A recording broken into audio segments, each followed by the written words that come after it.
What's up, guys? So if you've been watching the channel for more than a year or so, you're probably familiar with Hotline, my custom water-cooled gaming PC sporting the best hardware for its time, a Core i7-5960X and two GTX 1080 Ti's. But when it comes to the die-hard enthusiast community, most of us know that certain PC parts, like CPUs and GPUs, typically have a short reign before they're killed off for better hardware, a long-time trend in the PC market that I'm sure gives George R.R. Martin a throbbing gristle. My point is that since the arrival of Broadwell-E and Pascal, my custom rig now seems more outdated than the drivers on your parents' PC. Now I may be exaggerating just a tad, but all this new hardware made me extremely curious to know exactly what difference in gaming performance one generational leap makes. So to find out, I've pitted my X99 Test Bed, equipped with Intel's 10-core 6950X and two GTX 1080s in SLI, against Hotline, the previous title holder for fastest PC in Kyle's house. Sorry, pal. Here's an overall look at the hardware from each contender running on the X99 chipset with 16 gigs of RAM. Both CPUs and video cards have been manually overclocked and will likely have the greatest impact on performance, with Viagra coming in at a close second.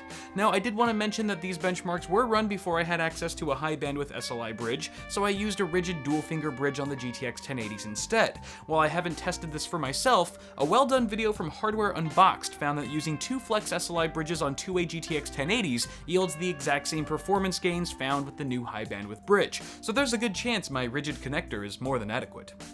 With that said, each system has undergone a series of crushing 4K benchmarks along with some synthetic tests, but before we see how they've scored, here's a quick look at max system power draw, with our new PC hitting 541 watts and Hotline spiking to 718. Now, maximum power draw doesn't reflect the average power consumption of these systems, but it does provide at least a small glimpse of the power efficiency improvements we're seeing over the Maxwell architecture.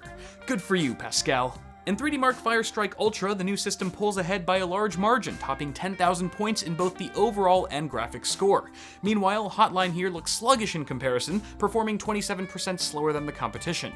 Our testbed takes the lead once again in Unigine Heaven, albeit by a smaller margin this time, seeing an 11% increase over Hotline. This was the most neck and neck our systems got throughout our testing. In GTA 5, we see some mad gains with the Pascal-based PC, pumping out 16 more frames per second, making it 31% faster in this particular title, even though Hotline managed to score a higher minimum frame rate. In Hitman, the beatings continue like the end of a peaceful protest, with a 26% lead for the GTX 1080s, resulting in 77 frames compared to this piece of shit, just barely topping 60 FPS. With the settings more or less maxed out, the testbed churns out a whopping 87 frames per second in Metro Last Light. Not only is this an impressive 22% gain over Hotline, it's also just nice to see a system deliver well above 60 FPS at 4K.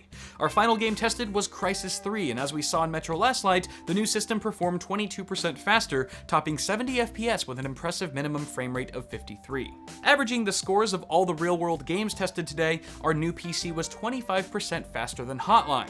While I have seen more devastating leads, like the ones in the new Ghostbusters movie, I hinted earlier that these results really bring home the possibility of AAA 4K gaming at max settings, something I've really never been able to do comfortably even with Hotline.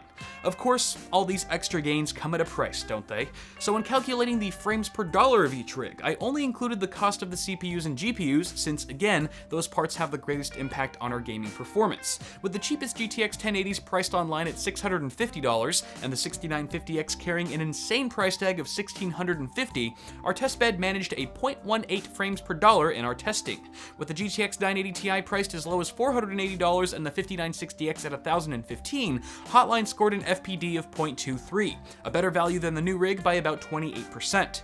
Certainly the extreme cost of the new 10-core chip is what's holding back the price to performance of this system, and while it does kick the 5960X's ass in certain workstation tasks, its impact on gaming performance alone is likely not worth the extra dough for most people's budgets. If you happen to be upgrading from a last-gen monster like Hotline, it makes much more sense to keep the CPU and swap out the video cards for some GTX 1080s, for example, which will do most of the heavy lifting and handle pretty much anything you throw at it, metaphorically speaking. Personally, I don't think I'll be upgrading Hotline to the latest hardware anytime soon, since she still dominates every game on my Quad HD monitor back there.